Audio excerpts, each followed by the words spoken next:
আশা রাখি আল্লাহর রহমতে সবাই সুস্থ এবং ভালো আছো। তো আমি আবার চলে আসলাম আজকের ক্লাস নিয়ে। তো আজকের ক্লাসে আমরা যেটা পড়বো সেটা হচ্ছে তৃতীয় অধ্যায় থেকে শুরু করতে চাচ্ছি, ভেরিয়েবল থেকে। তো আমরা সময় অপচয় না করে স্টার্ট করে দিই। আসলে ভেরিয়েবল কি আমরা একটু দেখি। অলরেডি তোমরা এটা দেখে ফেলেছো, তারপর রিভাইজ দেওয়ার জন্য ভেরিয়েবল কি বলছে। ভেরিয়েবল হচ্ছে কম্পিউটার মেমোরি সেই নির্ধারিত জায়গা যেখানে বিভিন্ন মান বা ভ্যালু জমা রাখা যায়। তো ভেরিয়েবল তৈরি করা মানেই কম্পিউটার মেমোরিতে একটি নির্দিষ্ট স্পেস কি করা, সঞ্চয় করে রাখা। কোনো ভেরিয়েবলে কী ধরনের ডাটা বা রেকর্ড স্টোর করবে সেই ভেরিয়েবলের উপরেই নির্ভর করে। আমরা যখন কোনো ভেরিয়েবল ডিক্লেয়ার করি তখন কি সেই ডাটার সেই ভেরিয়েবলের জন্য কিছু নির্দিষ্ট মেমোরি নির্ধারণ করে দেয়। প্রতিটি ভেরিয়েবলের মেমোরি অ্যাড্রেস কি হয়, ইউনিক হয়।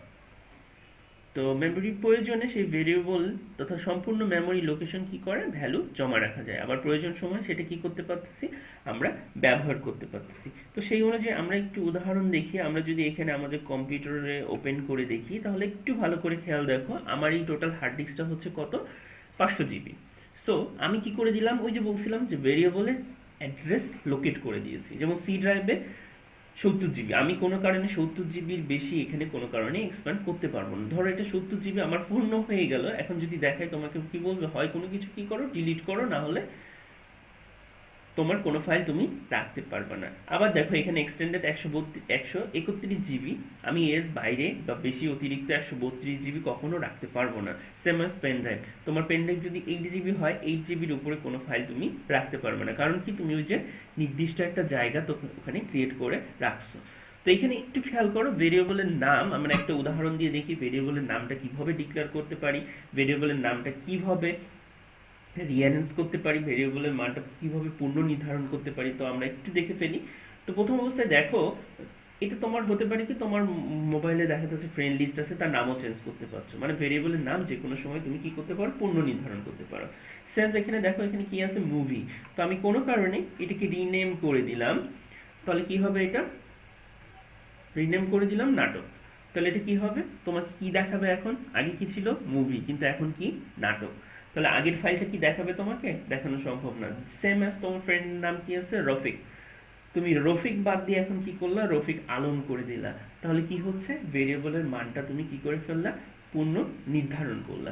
আবার যদি চাও, দেখো তুমি কোনো কারণে সেটা কি করবা, রিনেম করে মুভিতে চলে আসবা, সেটা আসা সম্ভব।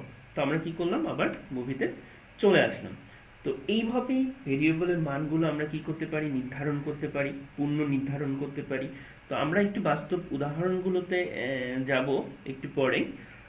তো শুরু করি বইয়ের ভাষায়, একটু দেখো।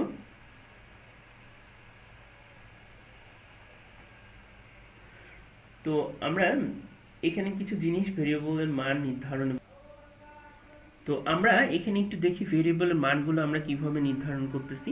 প্রথম অবস্থায় একটু খেয়াল করো, এখানে কি আছে, আমি নাম্বার 1 লিখলাম, ক্লিয়ার, নাম্বার 1। তার মানে এটা কি হচ্ছে, আমার ভেরিয়েবল, কোন একটা ভেরিয়েবলের নামটা আমি কি করে দিচ্ছি, ফিক্স করে দিচ্ছি। ইকুয়াল টু মানে কি, ভেরিয়েবল অ্যাসাইন করতেছি ভ্যালু কোথায়, একটা অ্যাড্রেস কি করলাম, একটা অ্যাড্রেস কি করলাম, আমরা অ্যাসাইন করে ফেললাম, ক্লিয়ার। তার মানে ইকুয়াল টু মানে কি, এই নাম্বার 1-এর পরিবর্তে আমি তাকে কম্পিউটারে বলো, আমার মেমোরিতে বলো, কি করলাম, একটা অ্যাড্রেস লোকেট করে দিলাম। সেই অ্যাড্রেসটা সে কি করলো, অ্যাড্রেসটা লোকেট করে দেওয়ার ফলে কি করলো, এই অ্যাড্রেসে তুমি যে কোনো মান রাখতে পারবা।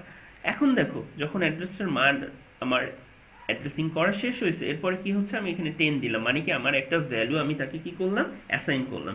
শেষ আমি 131, তো আমি এখানে বলেছিলাম কি, কম্পিউটারের ভাষায় 131 জিবির ফাইল আমি কি করলাম, সেখানে কিছু অংশ মান নিয়েছি, সেটা হচ্ছে 10। সেম অ্যাজ দেখো, এখানে কোনো কারণে বলতেছি কি, নেম, নেমের পরিবর্তে এটা তাহলে কি হলো, ভেরিয়েবল নেমটা আমি ফিক্স করে ফেললাম, এটা হচ্ছে ভ্যালু অ্যাসাইন করে ফেললাম, ভ্যালুর মধ্যে কি রাখলাম, আসান। তার মানে সেম অ্যাজ কথা হচ্ছে কি, আমার সি ড্রাইভের একটা ফোল্ডার রাখছি, সেই ফোল্ডার ইকুয়াল টু মানে কি, ভ্যালু অ্যাসাইন করে ফেলছি। সেটা কত জিবি হতে পারে, ধরো এটা 70 জিবি আমি জায়গা ফিক্স করে ফেললাম। এর মধ্যে হচ্ছে 10 জিবি জায়গায় একটা ফোল্ডার করে ফেলছি। 10 জিবি জায়গার নামটা কি দিলাম, সেটা হচ্ছে মুভি ফোল্ডার হতে পারে, অথবা ডক ফোল্ডার হতে পারে, বিভিন্ন রকম ফোল্ডার হতে পারে। তো এই ছিল মূলত। এরপরে আমরা একটু নিচের দিকে যাই, একটু দেখি, এটা ছিল আমাদের ভেরিয়েবলের মানটা কিভাবে আমরা নির্ধারণ করি। তো আমরা একটা উদাহরণ দিয়ে দেখি, তাহলে আরো ভালো হয় কিভাবে কাজ করে। ঠিক আছে, তো আমরা এখানে পাইথন আইডি দিয়ে কোডটা একটু করে দেখি। দেখো কোনো কারণে নাম্বার কি করলাম 10 দিলাম, প্রিন্ট যদি নাম্বার দিই তাহলে কি হচ্ছে, তাহলে 10 প্রিন্ট। এর আগে কিছু দিলে সেটা কি করতো, সাথে সাথে প্রিন্ট করতো নেক্সট লাইনে। কিন্তু এটা কি করতে হচ্ছে, আমি এটাকে কি করেছি, প্রথমে দেখো ডিক্লারেশন করে ফেলছি। এটা কি হচ্ছে, নাম ভেরিয়েবল নেমটা দিয়েছি, এরপরে অ্যাসাইন করা শেষ এবং তার মধ্যে কি ভ্যালুটা প্রিন্ট করছি। এখন আমি কোথায় যাচ্ছি, যে এই যে নাম্বারে যে আমি ভ্যালুটা দিয়েছি সে এখন ভ্যালু কত সেটা তুমি প্রিন্ট করো। এখন কোনো কারণে এখানে হতে পারে নেম ইকুয়াল টু কি দিলাম, ওই সেম জিনিস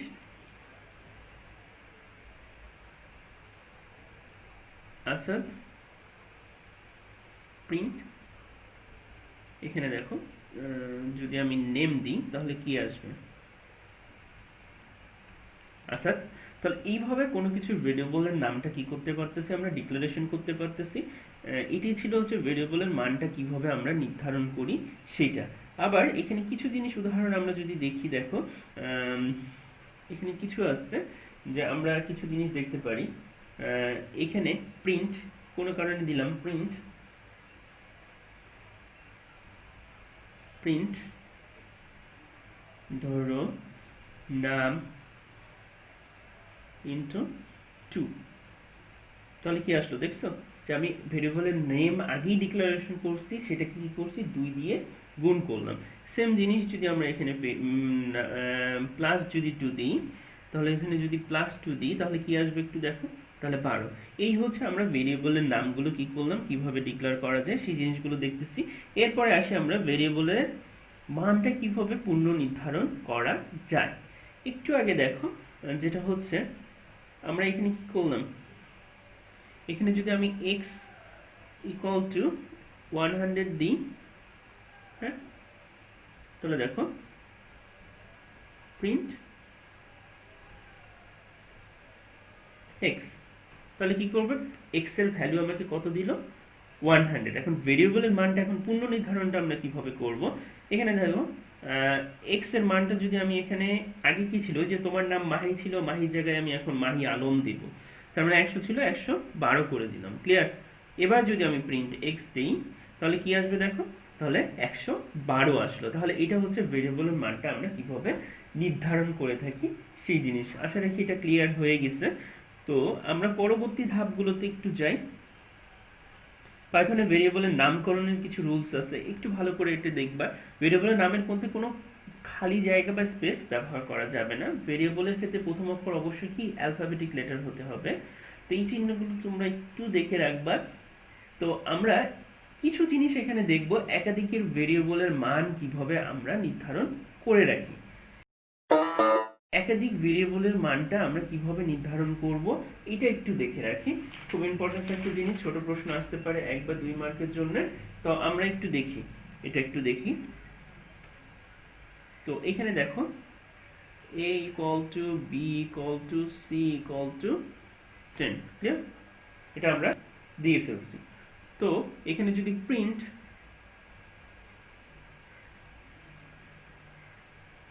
a 10, প্রিন্ট b 10, প্রিন্ট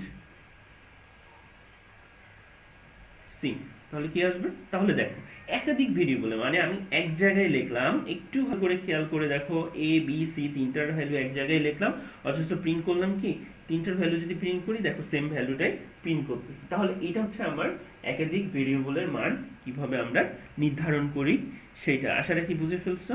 এর পরবর্তী ধাপটা আমরা একটু যাই। একাধিক ভেরিয়েবলের মান আমাদের হয়ে গেছে, এরপর আসি ডাটা টাইপগুলো। তো আসলে এই যে যে ডাটা টাইপগুলো আমরা নিব আস্তে আস্তে টোটাল এগুলো নিয়েই প্রত্যেকটা একটা অধ্যায়, যেটা আগেও আমি বলেছিলাম। তো ওইভাবেই আমরা শুরু করব। তো এখানে একটু দেখি, দেখো প্রোগ্রামিং মানে ডাটা প্রসেসিং। ডাটা প্রোগ্রামিং অসম্ভব, কম্পিউটার কোনো প্রোগ্রামিং লিখতে হলে কম্পিউটারকে অবশ্যই নির্দিষ্ট প্রোগ্রামের জন্য কি ডাটা ইনপুট দিতে হবে। প্রোগ্রামে ব্যবহৃত যে কোনো মানই কি হচ্ছে ডাটা, আমরা যাই ব্যবহার করি না কেন সেটাই হচ্ছে আমাদের ডাটা। পাইথনে integer, floating point, character, string, logical ইত্যাদি সব ধরনের ডাটা নিয়েই কাজ করে। তো তবে ডাটার মান, ধরন, মেমোরি, স্পেস, বিভিন্ন ধরনের পাইথন 5 ধরনের স্ট্যান্ডার্ড রয়েছে। একটা হচ্ছে কি নাম্বার, স্ট্রিং, লিস্ট, টাপল এবং ডিকশনারি। তো আমরা এখানে বিস্তারিততে চলে যাব না, আমরা কিছু টপিকগুলো দেখব, কারণ এর আগে আমরা এটা শেষ করছি অলরেডি। তো আমাদের যেটা ইম্পর্টেন্ট টপিকগুলো আমরা সেখানে একটু যাব তোমাদেরকে ধারণা দেওয়ার জন্য, কারণ এই অধ্যায়গুলো আমার পরবর্তীতে আবার লাগবে মেইন বড় বড় অধ্যায়ের ক্ষেত্রে। তো একটু দেখো নাম্বার তাহলে কি হয়, নাম্বারগুলো কি টাইপের হতে পারে, ইন্টিজার, লং, ফ্লট, কমপ্লেক্স। তো আমরা এখানে একটু দেখি ইন্টিজার টাইপের ডাটা কি 10, লং হচ্ছে এত এল অথবা ফ্লট 0.00 বা 3.41 জে, এই টাইপের হচ্ছে কি কমপ্লেক্স। এটা একটু মাথায় রাখো। এরপরে আসি স্ট্রিং। স্ট্রিং হচ্ছে কি সিঙ্গেল কোটেশন বা ডাবল কোটেশনের মধ্যে বা ভেতরে শূন্য বা তার অধিক অক্ষর, চিহ্ন বা বর্ণ।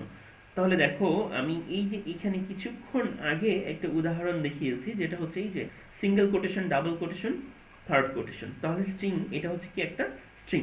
তাহলে এই স্ট্রিংগুলোকে যদি বুঝাইতে যাই আমরা, তাহলে অবশ্যই কি করতে হবে, সেটাকে হয় সিঙ্গেল কোটেশন থেকে শুরু করলে সিঙ্গেল কোটেশনেই শেষ করতে হবে, ডাবল অথবা ট্রিপল কোটেশন শুরু করলে ডাবল অথবা ট্রিপল কোটেশনেই শেষ করতে হবে। তাহলে এটা হচ্ছে আমাদের স্ট্রিং। তো এরপরে আসে আমাদের লিস্ট। এই লিস্টের কথা যদি আমরা আসি, তাহলে হচ্ছে আমাদের এই থার্ড ব্র্যাকেটের মধ্যে আমরা যা কিছু লিখবো সেটাই হচ্ছে কি আমাদের লিস্ট।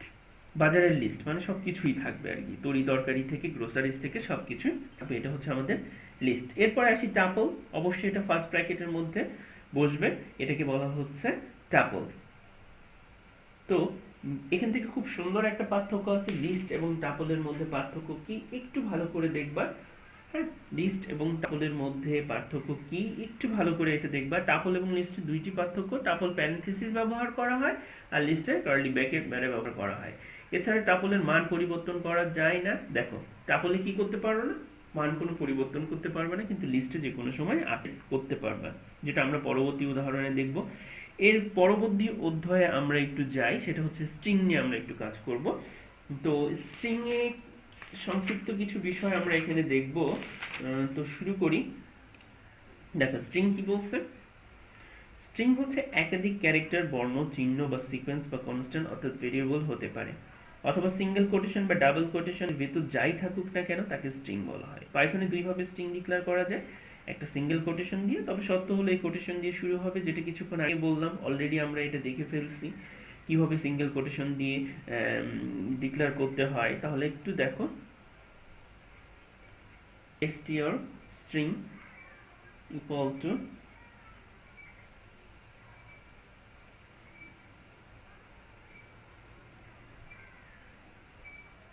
জার্মান, ঠিক আছে, str জার্মান। তাহলে এখানে কি আসলো, স্ট্রিংটা আমি ডিক্লেয়ার করে ফেললাম।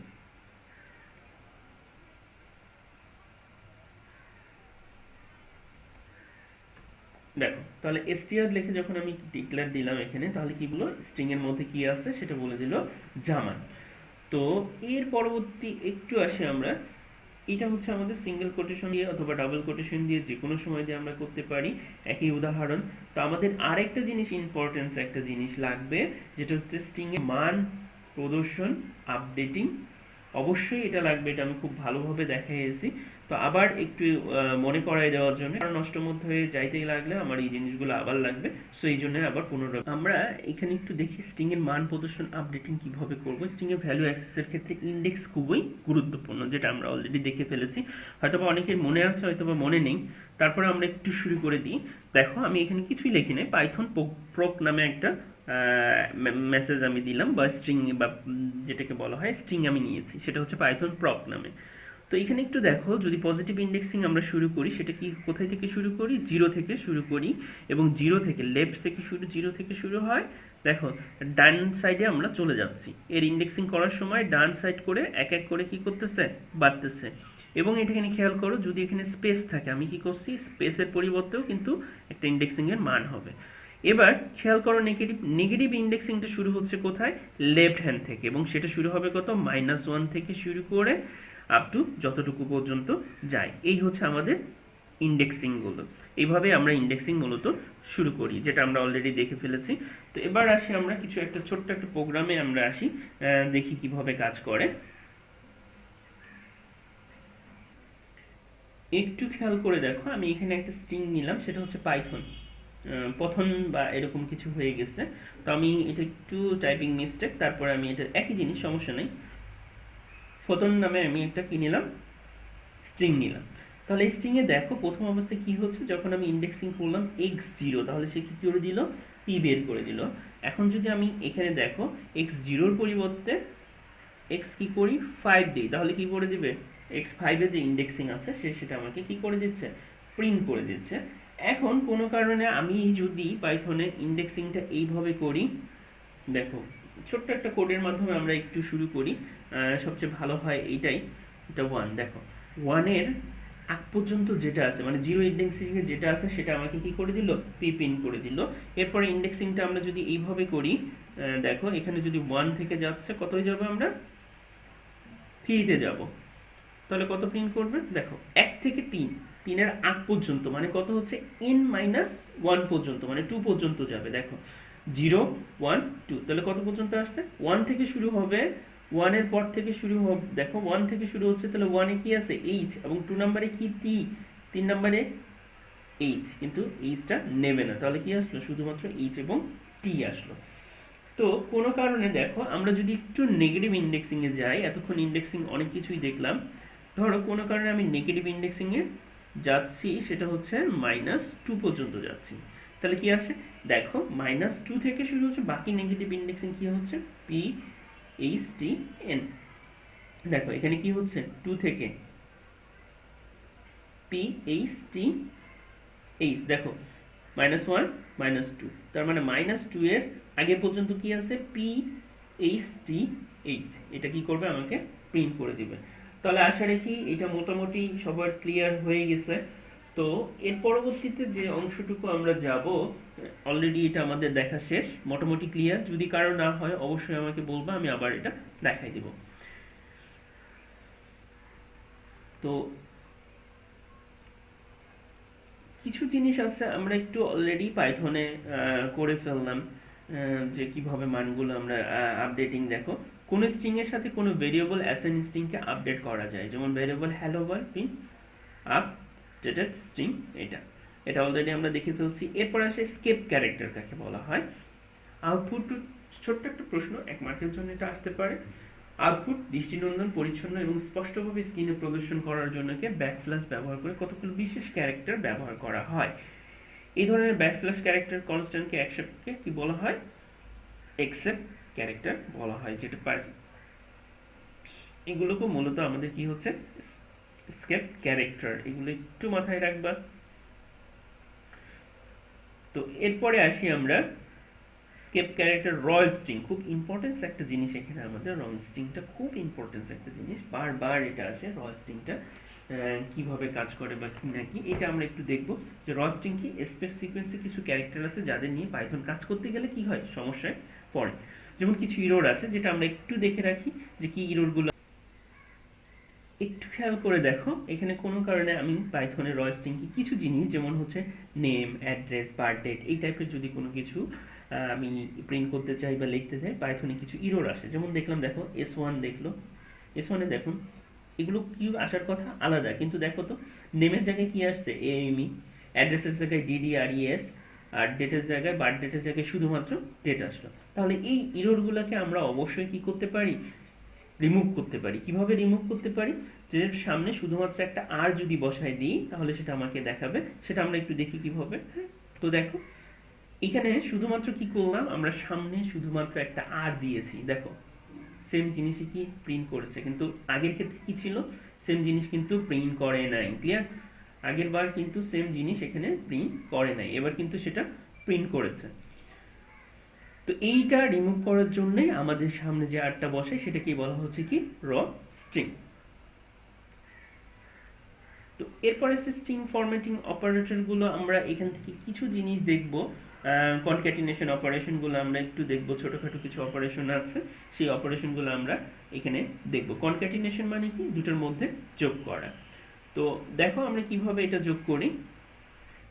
তাহলে দেখো এখানে কনক্যাটিনেশন অপারেশনটা আমরা করেছি হ্যালো, এবং আরেকটা কি, দুইটা স্ট্রিংকে অ্যাড করেছি, তাহলে হ্যালো নাসিম হয়ে গেল।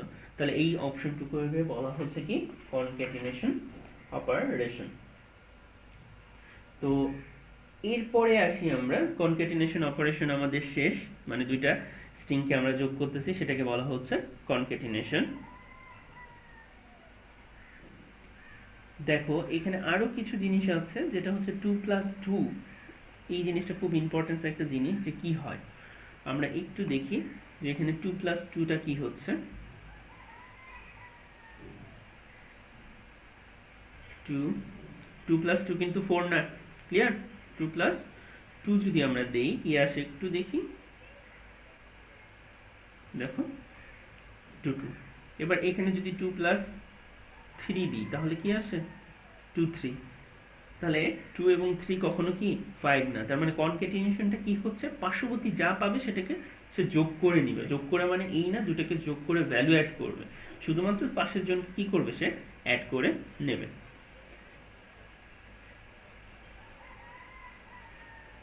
তো আমরা এরপরে আসি রিপিটেশন অপারেটরগুলো কি বলছে। দেখো এখানে রিপিটেশন অপারেটর, একটি স্ট্রিং এ একাধিক কপির পুনরাবৃত্তি হচ্ছে রিপিটেশন। তো আমরা এখানে একটু দেখি রিপিটেশন অপারেশনগুলো আমরা কিভাবে করব সেটা একটু দেখি। দেখো এখানে হচ্ছে আমি সেজ একটা নাম দিলাম বিডি, ছোট্ট করে লিখি, ছোট ছোট উদাহরণ দিয়ে দেখলেই সবচেয়ে ভালো হয়। তো আমি এখানে দিলাম হচ্ছে বিডি, হ্যাঁ, বাংলাদেশ। সেটাকে কি করব, দেখো 3 বার লিখবো, সেটাকে আমি 3 দিলাম, তাহলে কি আসছে, দেখো বিডি বিডি বিডি আসছে 3 বার।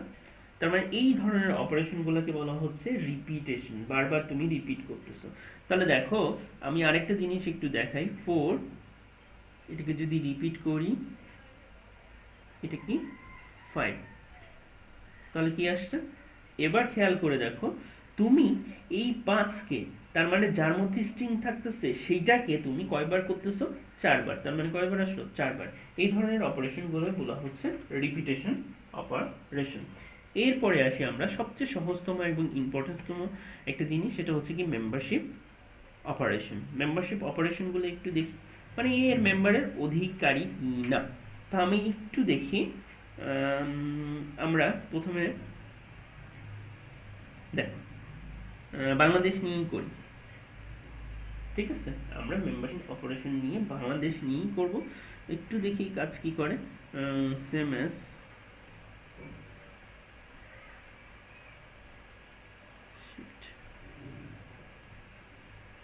এম ইন, একটু দেখি যে বাংলাদেশে আছে কিনা, BANGLLADESH। তাহলে দেখো তো এখানে কি বলছে, এম কি বাংলাদেশের মধ্যে আছে, নাই কিন্তু, তাহলে সে কি করে দিবে, ফলস। তো আমি এখানে যদি বলি, ধরো এম এর পরিবর্তে বললাম বি, অবশ্যই তাহলে কি আছে, বি আছে। এখন এটা হচ্ছে কি মেম্বারশিপ অপারেশনের জন্য ইন অপারেশন, ক্লিয়ার? এবার আসি নট ইন। যদি আমি এই সেম জিনিসই লিখতাম, তো এখানে একটু দেখি, বি এম, এখানে শুধুমাত্র নট, দেখো এন কি করলাম, শুধুমাত্র নট ইন দিব, তাহলে কি আসছে দেখি, কি আসবে, ট্রু। কারণ এম তো বি এর মধ্যে নাই, এটা তো সত্যই, ক্লিয়ার? যদি আমি এম না, এখানে বিকে যদি নট ইন বাংলাদেশ, তাহলে কি আসবে, ফলস। কারণ কি, এম বি কিন্তু বাংলাদেশের মধ্যে আছে। তো এটাই হচ্ছে আমাদের মেম্বারশিপ অপারেশন, যে কোনো একটা ফাইল এটার মধ্যে আছে কিনা সেটা প্রকাশ করার জন্য আমরা কি ইউজ করি, মেম্বারশিপ অপারেশন ইউজ করব। তো এর পরবর্তী, এটা আমরা উদাহরণটা শেষ হয়ে গেল, এটাও শেষ। স্ট্রিং ফরম্যাটিং মেথডটা একটু এখান থেকে দেখে নিবা, আমরা খুব বেশি দেখব না।